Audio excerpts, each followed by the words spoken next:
Welcome to Escapists Anonymous, the fantasy fiction book club. I'm Dan. And I'm Sam. This is a podcast for people who love to read and who read to escape into worlds of magic and adventure. But don't let that adventure end when you finish your book. Join us on Escapists Anonymous to carry on the conversation.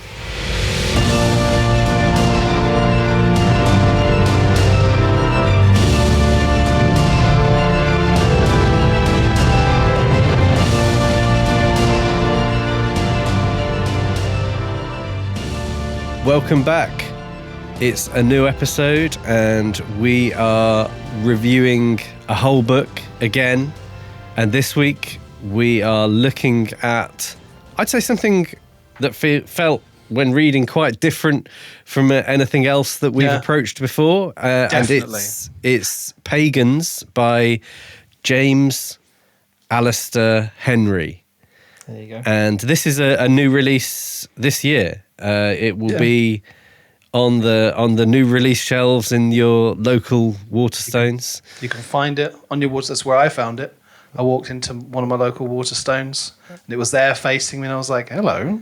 And what's this? they've done quite a nice edition, haven't they, for the hardback, sprayed edges. And for those audio listeners, I'll have to describe it in full. Sprayed edges and a really nice design on underneath the hardcover. So on the actual underneath the dust cover, I should say, on the hardcover. Yeah, very nice. Nice black and red, kind of looping Anglo-Saxon knotted design. If you think of any Anglo-Saxon kind of filigree or kind of, those kind of like knotted things, not quite the Celtic knot, but something not far off, you kind of, it's very that. Yeah, very impressive. So, as we always try to do with a new book, we do new book, new blurb. And Sam, I'll pass over to you to lead us through. Much. And there's lots of discussion going to come out of this. Yes. Because I know you mentioned you have questions for me before we started recording. And I hopefully will cover most of what I wanted to say about this blurb. Yeah. Okay, so 21st century London. The small, mostly unimportant island of Britain is inhabited by an uneasy alliance of ancient tribes, and tensions between them are increasing by the second. Supermarket war paint sales are at an all-time high, mead abuse shortens the lives of thousands, and social media is abuzz with conspiracy theories suggesting the high table is putting GPS trackers in the honey cakes. Amid this febrile atmosphere, the capital is set to play host to the Unification Summit, which aims to join the various tribes into one united kingdom. But when a Celtic diplomat is found brutally murdered, his body nailed to an ancient oak, the fragile peace is threatened. Captain Edith Mercia, daughter of a powerful Saxon leader, must join forces with Celtic tribal detective Inspector Drewston in order to solve the murder and stop political unrest spilling onto the streets. But is this an isolated incident? Or are Edith and Drewston facing a serial killer with a decades-old grudge? To find out, they must delve into their own murky pasts and tackle forces that go deeper than they could ever have imagined. Okay. So, all right. Lead on down. What are your questions about this? So, I mean, I think it's a really interesting blurb. And I think my first question for you is, what about that blurb? Because this was a suggestion that you made for us to do. What about that blurb kind of drew you in and attracted you? I mean, because to me, this verges on alternate history, but also it's kind of fantasy. You've got the Talk of the Gods, and we've covered quite a few books that kind of delve into the idea of different, like wider pantheons and all that kind of stuff. But also just this idea of, this kind of different direction that history could potentially have taken that almost makes it like an alien world. When you're talking about, the Britain being this kind of like backwater that never formally unified, and just the idea that you could take fantasy in an element of it into modern setting and see how that functioned, because we've not really touched upon anything like that. I know we've got some other upcoming books that are kind of set in the modern day, but I feel like this was the first one where it's like, oh, there's technology involved, there's modern society, but it also feels otherworldly. Yeah. And so I guess the conversation that we usually have around the blurb is kind of, what did you expect the kind of feel, the nature of the book to be based on that blurb? I was expecting more of a political thriller. Right. But what we got was high-end BBC police drama. Yeah, so I guess that's probably where I was expecting the heart of our discussion to be today, I think. Yeah. Around perhaps what the word fantasy means in relation to this being very much on the sci-fi fantasy shelves in Waterstones. And does that lead you to expect a certain level of the arcane or something like that, shall we say? And especially the very last sentence. If you read that last sentence from the blurb again. To find out, they must delve into their own murky pasts and tackle forces that go deeper than they could ever have imagined. So I'm now, having read it, I understand that doesn't necessarily mean like magical forces or anything like that. And I think this is where, perhaps this is the springboard for our conversation in terms of my feelings about it, where I think I have to put on the table the fact that my tastes are in relation to fantasy are probably a bit more like higher fantasy, so more obvious kind of magical or mystical elements. This, I would say, I guess the fantasy element comes from what you were saying. This is like an alternate, because you can have history. No magic fantasy. Yeah. You can have alternate worlds where there's just no magic, there's not dragons or anything like that. It's just a different world where like it's not our Earth. Yeah, exactly. Yeah, it's like what I would describe as like low fantasy. It's just an alternative contextual cultural setting. Because I mean, like, we just did the book that broke the world. Yeah, and we're discussing how much that is sci-fi or fantasy, because there's a lot of talk of that being all technology based. Yeah, but ultimately it doesn't matter because it's about something fantastical happening. Yeah. In this one, there's no magic. Well, is there some actual god? We have like a sort of vision quest at one point. Yeah, but also one that actually does stuff and like returns to him, and someone and Edith sees her. Yeah, but I mean, and this is where for me, like, I wanted more of that type of thing. Yeah, of course. All the way through. Like, if that's a possibility, don't just give it to us like, a smattering. Because the tagline here, 2 cops, 1 killer, hundreds of gods. This was the thing that also drew me in. Yeah. Because I was just like, oh, we're going to have another god killer kind of situation. Like, there's a massive pantheon, but really, how many gods do we actually talk about? You get like mention of kind of like the more Saxon, Nordic, Norse pantheon. You get mention of the goddess. You get the fisher god. Yeah. I think that's it. And I think I think they struggled to market this into a certain area. Yeah. Because, again, so many things to talk about. Like, in the back of this book, he has further reading. He has a bibliography for his research for Anglo-Saxon history, but he also has suggestions on alternate histories.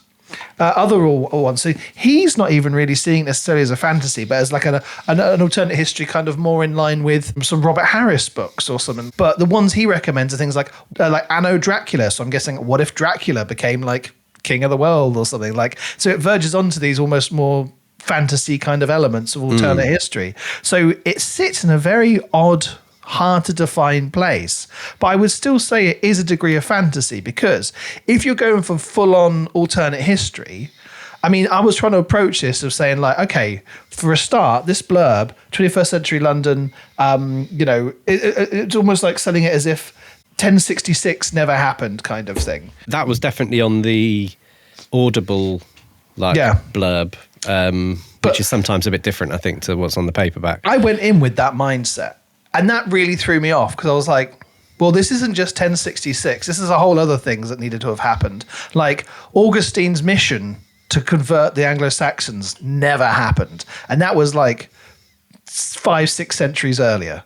You know, like the fact that you've got the caliphate still dominates most of like Northern Africa and Southern Europe. Well, that implies that there was still a Judeo-Christian history and Islam arose out of it, but not in a response to like the Christian presence in the Middle East. And I was just like, oh wait, it doesn't matter. It doesn't matter which bits of these history happen. Just like it's fantasy. Yeah. It's fantasy. So if I just give up that this is history and say this is fantasy, it's fine. Totally different things happen in different order. Should we, I mean, we never really do this, but Sam does have a PhD in ancient history. Medieval history, sorry. So your level of detail on that is kind of going to far outstrip the average reader. Absolutely. And that's why I think they sold it as Imagine 1066 ever happened. They're like, oh, because Anglo-Saxons are still around. And he was like, yeah, okay, that's the shorthand for what I needed to hear here.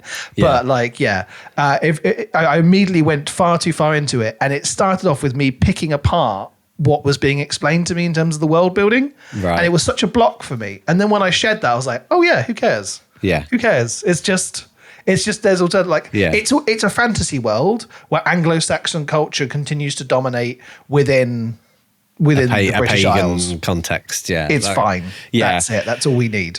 Absolutely. You know? and I think I sort of trying to put my tastes aside. I think what you said about kind of it feeling more like a Line of Duty sort of TV drama than complex or sort of high end fantasy is just kind of.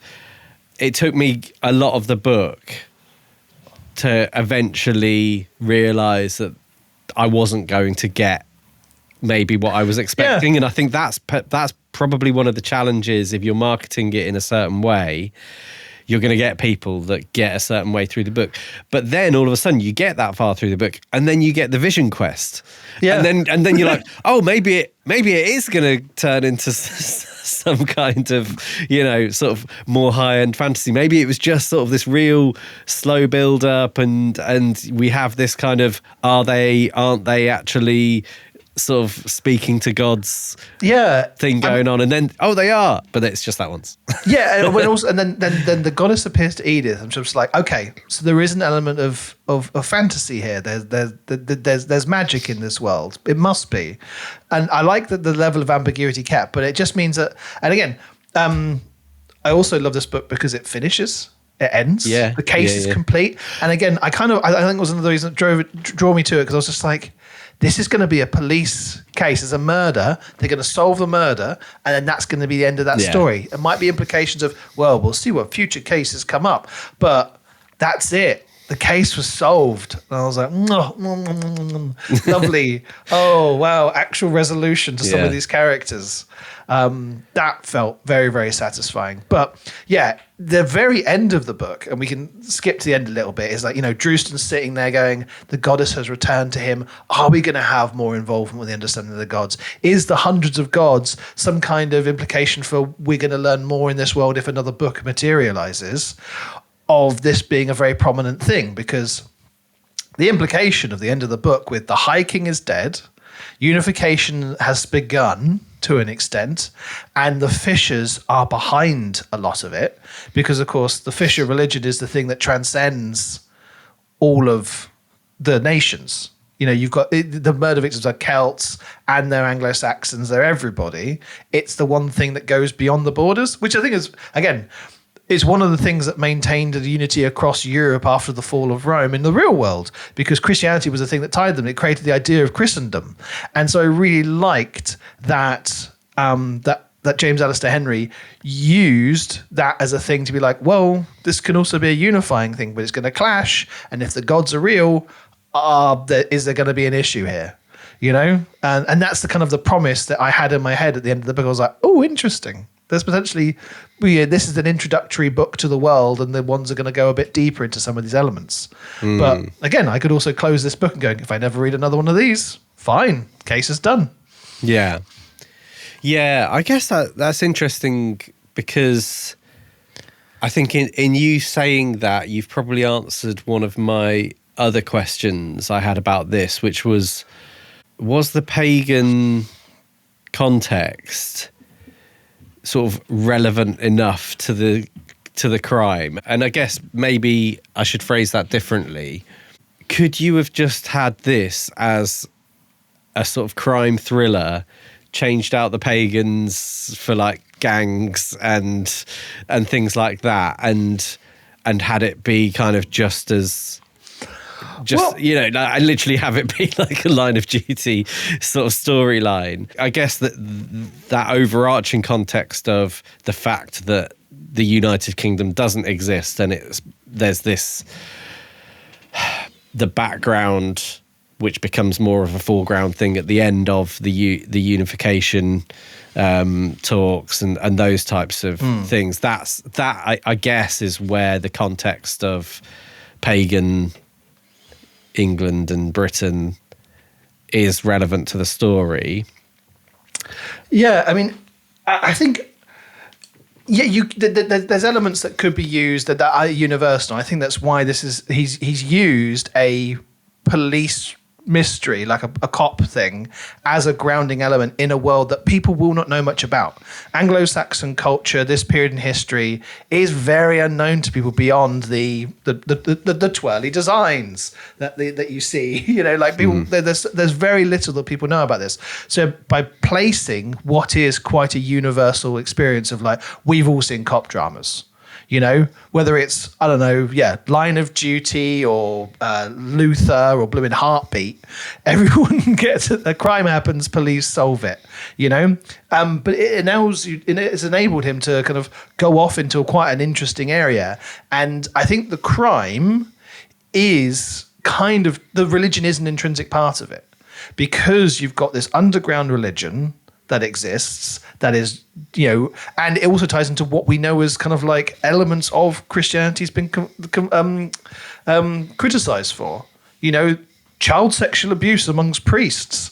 It's a prevalent part of this book. It's a motivation for the killer hating fishers, and so you're like, okay, that's an ultimately relatable bit. Yes, could be in the real world, but of course you've inverted it, because it's not, we all know about this. It's everyone going, why would this guy be doing this? What's this element here that's going on? This kind of like, because the priest was probably celibate, because that's, of course, this weird thing that's insisted upon the priests of this niche cult that exists beneath society. Yeah. And I think it was nice to have so much of the world inverted from our usual world, because pagan religion dominates. There is no Christianity that people know about. The fact that Britain is this backwater. And I thought the world building in the first couple of bits were really good. Not just the opening chapter where you've got the wealthy Nigerian couple coming for let's go out to this remote country and have a bit of an adventure. You've also got the little, the intelligence brief and the extract from a research paper on global index of development that helped frame what England, the British Isles were at this point. And I thought, he's immediately contextualizing within documents and experiences of people within that world, rather than sitting there going, so let me give you the rundown of what world I've created here. And I think he was very good at placing it within that and always using elements, just feeding them and threading them into the world. This is the thing. So I'm being quite sort of critical, and again, caveating with that's based on just kind of my taste in fantasy and wanting a little bit more of that, like, in your face magic, mysticism stuff. But I actually thought that the plot in general, the murder, the crime, the weaving together of the bigger sort of background stuff eventually coming into the foreground was all really great. And I have read other fantasy crime-based things that are among my favourite fantasy books. So it's not about not being into crime stuff. I'm a little bit kind of irked by the expectation versus what was delivered. And they're always going to have trouble with this book, I think. You're absolutely right. But so that's why we've had to have so much of a conversation here about having to shed expectations set up by them selling us this book. Yeah. And it's like, that's a problem, because I really enjoyed the book. I thought it was really fun. But yeah, I spent so much of the time working against instincts. And that was just such a weird thing to have to do with this book. And I know we often focus on the blurb and what it means and what it sets up. But this one, it doesn't seem like it was misleading. It just almost seems like the guy who wrote it was like, I'm doing my best here. I'm trying to tell people what this book's about. And I don't really know how to pitch it. I would love to see more kind of interesting clashes of the religions. I felt like one of the things that we saw in this book was so much it was based around hostility. And I get it. Like, you know, people are intrinsically distrusting of neighbors, people with different backgrounds. But man, like, it made it so hard to like a lot of characters because they kept just slamming out racist, you know, attacks on Celts. And I was just like, all right, surely someone's not racist here. Yeah. You know, like even Edith was just kind of like, oh, those blooming tashes. And she's like, oh, sorry, I inherently I just say that automatically. My bad. It's like, wow, okay, because most people I know don't go around trying not to say racist words. So everyone in this country must be super racist. Yeah. The flip side of that is, and this makes me wonder about James Alistair Henry's either research or experience with policing, because within policing there's such an obsession with like rank that as soon as he's like a detective inspector in someone's eyes, it's like irrelevant that he's a Celt. And I think that's the case for some of the people in Edith's team. You get that a little bit as well, just to reference a previous episode where we talked about the Discworld. You'll see that if you ever read Men at Arms, because that's a very prevalent thing in that book, because of course they get a bunch of new recruits and you've got like, they hire women, they hire dwarves, they hire trolls, and clearly it's only ever been humans running, being members of the Watch, and just a bit like that. Vimes is very much like, you know what, you're all just police officers, doesn't matter who you are, background are, that's your identity now. You're a police officer first. Yeah, absolutely. And that kind of thing, like, oh well, you're a detective inspector, therefore you're a rank above me. It wouldn't matter if you were a Wellington boot. I would salute and bow and scrape and you know, all of that.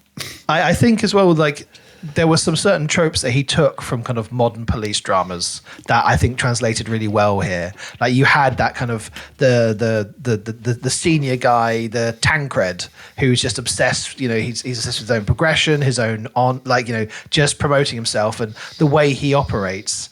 You know, like he comes and shoots the guy with the bomb, not because he's corrupt, but just because he's like, well, this is going to get me some kudos, so I'm just going to shoot and shut this down.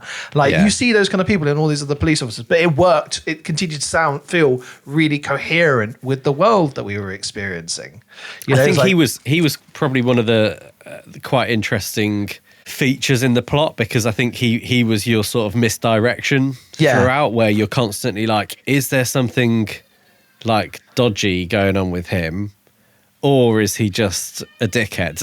Yeah. Like, and so you got that question going on throughout, because everything he does seems to undermine their investigation. And you know, another element of standard cop dramas is two police officers from different departments thrown together. They don't instantly like each other, but you know what? By the end of it, they're going to be fast friends. Yeah. And you know, again, from the moment the two of the main characters meet, Edith and Drewston, you're like, yeah, I can see where this is going. I'm really glad there wasn't really an element of romance. I just think that would have been too much.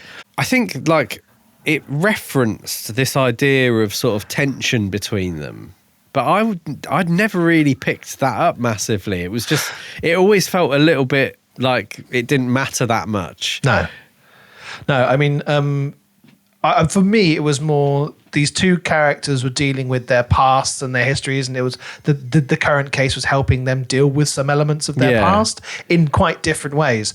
But also, as the two characters, is like, I didn't feel like either of them would be the kind of character who would be looking for a romance here or have that kind of thing, because one thing James Alistair Henry chose here was they're both gruff and like not really talking much. Like neither of them are really like, I am the wise guy, I'm the flamboyant one, and I'm the gruff one who doesn't like to talk. Like Edith is like, you know, she'll talk more, but she's also just very focused on, I do my job, I get it done, da da da. Yeah. And then Drewston's like, well, I'll stay quiet and just occasionally whip out some amazing skills. But none of them are kind of like the one, oh, we bounce off each other because we feel like such different people. It's like, no, you're both just very professional police officers. Yeah. You know? Yeah, you need a kind of foil. One of them needs to be more of a renegade and a rogue, and both of them seem to be quite happy operating on the fringes of what of the rules. But I thought it was like trying to set up some like frustration with each other's methods, because there are times where like Dresden goes off and does his own little investigations, and Edith like follows him or like finds out about it. And I was wondering whether initially the idea was supposed to be that she was going to be like really furious about that, and that was going to be a bit of a wedge in their relationship, or make it difficult for them to like, you know, see eye to eye. But it just never really kind of emerged like that, did it? It was like, almost, oh, you've gone off and done something that I didn't want you to do. And he's like, oh yeah, but I found out this, and this. And she's like, oh, brilliant. Okay. Yeah, great. Oh, well, actually, take it back. But because it also feels a bit realistic to me, like, you know, like, hey, you shouldn't be doing that, you don't know how our ways work. He's like, yeah, but it got results. She's like, oh, I like results. But yeah, like I feel like there could have been more of that, but he decided not to make the friction between the two of them the center point of the story, because there's enough going on, to be honest. I say one of the perhaps my critiques of this is there's arguably too much going on in the plot, because, you know, I don't want, like, let them just meet. There's this initial bit where they're like, you're doing things differently, and I don't like that. Oh, it got results. Okay, now I do like that, and that's them dealt with. They're now on the same team, right? Because you've got, over the overarching plot, you've got Unification Summit happening. You've got a serial killer killing off people who are linked with the Fishers, right? And then somehow that ties with unification, and also the Celtic kind of the general racism, because you've got Deidre Casser, who's also causing a whole other chaotic element because she's involved in underground crime. So we've got all of that. And I'm like, okay, so the serial killer is operating and he's killing off Fishers. Fine. The Fishers are the ones who are kind of like working towards this unification summit. And I can completely understand their motivation with it, because a United Kingdom means they can be a unifying element of it. That works really well. And then we get to the end, it's like, also your brother who you visited is actually not really about the unification summit. This is about a woman who's got a grudge against your brother because he poisoned her son, and it's actually all about personal stuff. And I found like that, I often have a bit of a gripe with when there's this third act reveal of actually it was all about you. Yeah. Because, you know, the Daniel Craig Bond films had a lot of that. It's like, Bond, we're going to send you on another mission. Guess what? It's about your parents. Or like the blooming Sherlock Holmes Moffat Gatiss adaptations, where it's like, hey Sherlock, every bit of major crime that happens in the world is actually because Moriarty died and is still mad at you. That becomes an unrealistic part of the story. Yeah. You know, like it's great if you could find a way to have personal stakes tied in with the case that they're solving, but it doesn't always have to be about a hidden past and all this kind of stuff. Like, if you're going to write a cop who solves crime and they have a dark past, fine. If you're going to do multiple cases, have it be the 5th, 6th, 7th story. Don't have it be the opening one. Because, again, you're introducing us to a different world here. We're having to learn a hell of a lot of stuff. There's motivations tied into where this plot is heading that's also alien to us. Don't then just make it all about her as well. Like the whole Emor being the one who hired the hook, it was just too much for me. I feel like you could have had her in as this kind of PR genius criminal mastermind and not made it all about Edith. Yeah. And her family. Like, she could have had like a slightly different agenda that tied the whole thing together still. And I get the feeling that someone said to him along the way when they're reviewing this, that there needs to be a personal motivation here, tied into something personal. And that was the mistake. Maybe listening to whoever might have advised him to throw that in. She's a police officer. She has to investigate and solve the crime anyway. And she wants to. Like, that's her nature. Her father is already involved in the unification talks. Like, and also then you have the idea of that her dad is kind of like, has always had the idea that she'll be the High King someday. It's like, great. There's still personal stakes there. But the hook as a killer was great. You know, like he was so upfront about his motivations. Like, at the end of the day, I just like killing. Like I like killing fishes. Always have, always will. I'm going to keep on doing it. We had serial killer exposition. I'm going to waste time telling you all of Drewston's like got his hand nailed, and he's just like, yeah, keep talking. Like. But yeah, I did like the exposition scene. Drewston also, it was a brutal scene where he's like pinned up and then he's fighting, and then he's just like, let me just give myself some ambulance drugs and I'm going to be good to fight for the rest of the book. That was kind of like, okay, so strong choice there from Drewston. Yeah. Oh, Fengir, the High King's killer guy. That was a cool little element. Yeah. I liked that. It was kind of like fun. Yeah. Like, that's a bit like, okay, how is this going to become like relevant? And then it's like, oh, we need a guy at the end to really bail them out of this sort of inescapable situation. Yeah. And she just happens to have his number. It's like, you get one killing. Yeah. But also that ties in well with the Saxon society. Like killing seems so much more kind of acceptable. Like the fact that Edith's brother Edric, he was given a higher sentence because he was poisoning, and they're like, and poisoning's a damn dirty dog way to kill someone. Yeah, kill him with your sword and it's all cool. Yeah, and the hook was kind of pretty much almost just rewarded for beating up the priest, wasn't he? So or not rewarded, but I mean he was kind of helped, wasn't he? He was very much sort of seen as that seems like the right thing to do given the circumstances. Yeah. I felt like a lot of the other characters in the book were all very background. Like, you had, like, it was very much the kind of Drewston, Edith kind of show. Like Agapos, Neku, Bamba, the other police officers. They were just supporting staff of, like, tech person, other person, for we need a third cop in the scene, like. Which is all fine. Again, it's that kind of that language of cops. Of what you kind of see, and like if this was an episodic thing, on one episode they'd get their own storyline. Like I've been watching High Potential recently, and I'm seeing the exact same structure. You've got two central cops, and then the surrounding other cops, and every now and again they get a line. Yeah, Yeah, I mean that's TV cop drama, isn't it? Yeah. Like you have your person. It's like, we need to hack into this thing. Get. What's their name? Who's a hacker? Yeah, get tech person. Get in there. The senior cop Hengist secretly being a fisher. That was a nice element. Yeah. Like to show that it also just to demonstrate to us. Oh well, they are everywhere within the society, and it's affecting it. So it's like it's more widespread than you realise.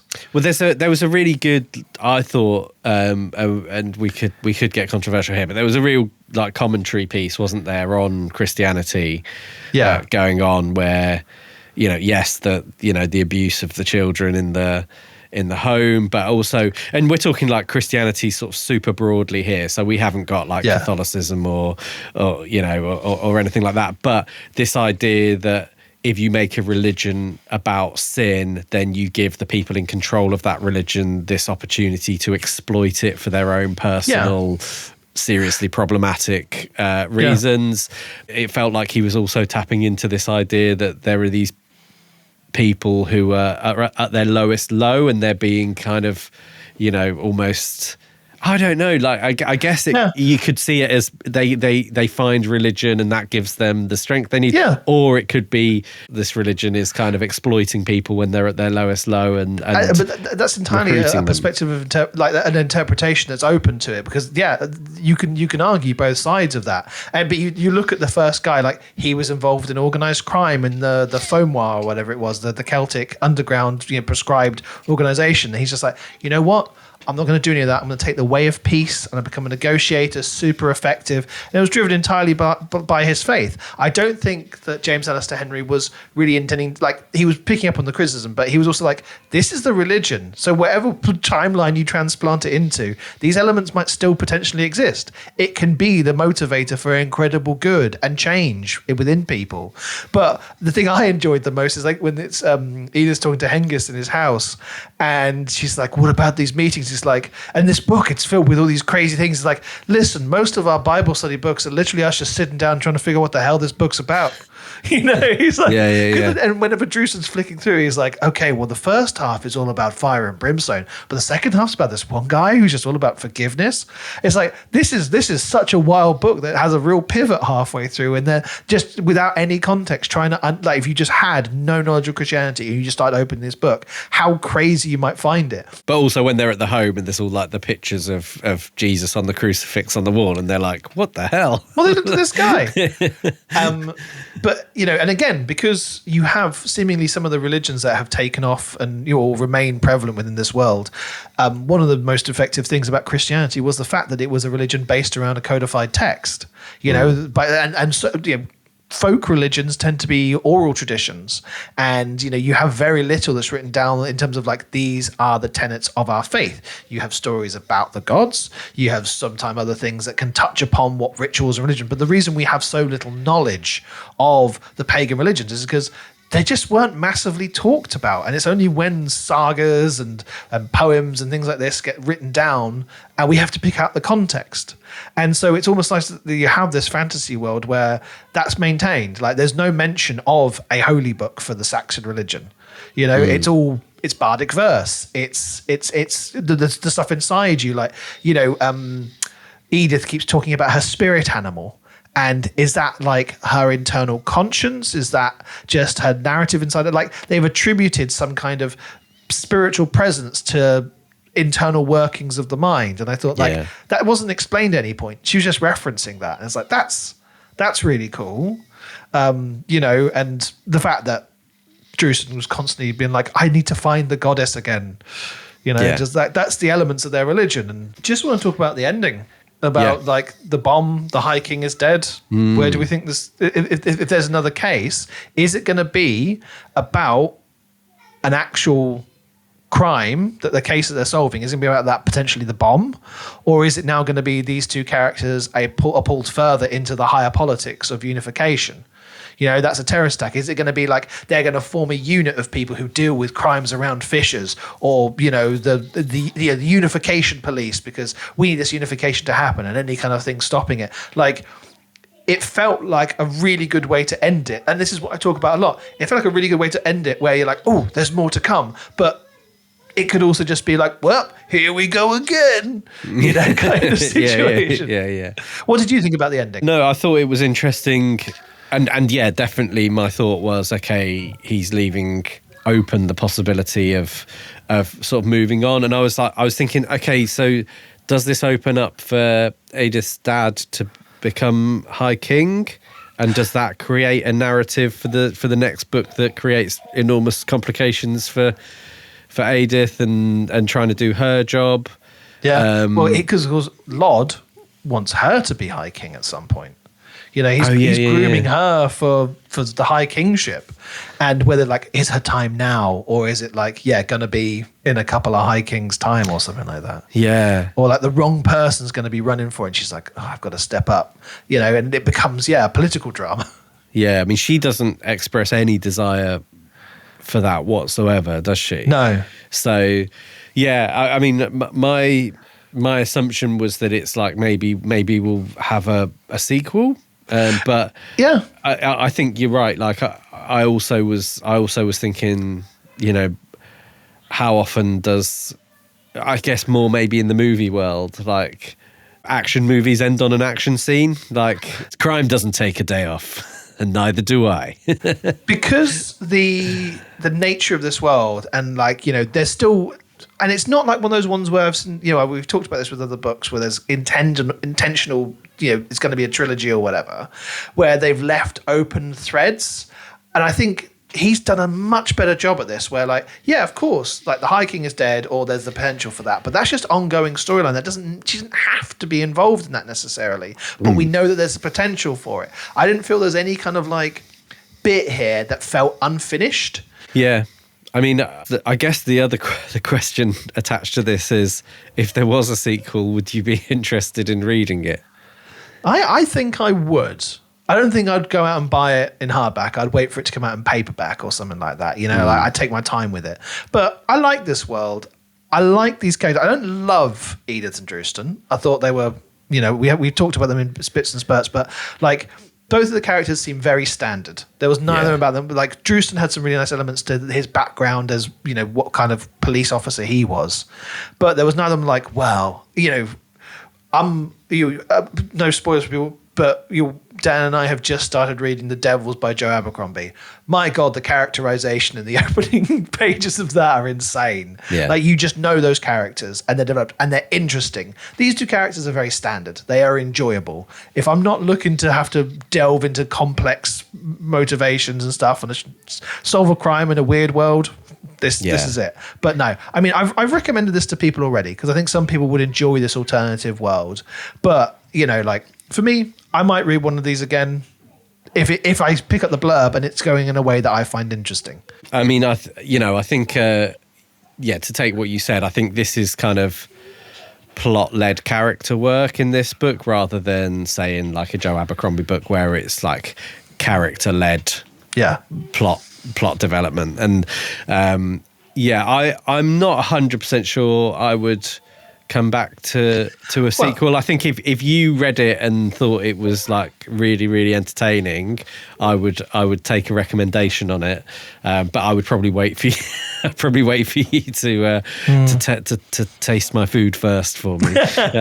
But yeah, what I would say is if you like me were more hoping to have a higher fantasy element, you know, more magic, more arcane elements, but you are into your crime mystery, you know, solving a case type books, then Ben Aronovich's Rivers of London series is like this, but with like a higher fantasy magical element to it, and is one of my all-time favorite series. Yeah. I would say for anyone who's ever interested in you know, what ifs and those kind of things, like what if the history was different? It's a very enjoyable read. And like I say, I wouldn't be surprised if in 5 to 10 years someone had adapted this into a BBC cop drama, just, you know, with an interesting twist. I mean, he's got such a background in TV as a writer for things like Fresh Meat and a bunch of other stuff. Like he could already be in talks to have it made by the BBC if they ever get a high enough budget to do a slightly different London. But they've got the filming locations right there. Yeah. Like it wouldn't be too out of this world. So you could just probably wait for the inevitable TV adaptation. But we would love to hear any views that anybody else has on this, because opinions are your own, and there's nothing to say that mine and Sam's are absolutely right. So and we want to hear if you think this is alternate history, this is no way ever fantasy. I'd love, because it exists in this weird middle ground, I'd love to hear people's opinions, because this is such a different book that we don't usually cover. Yeah.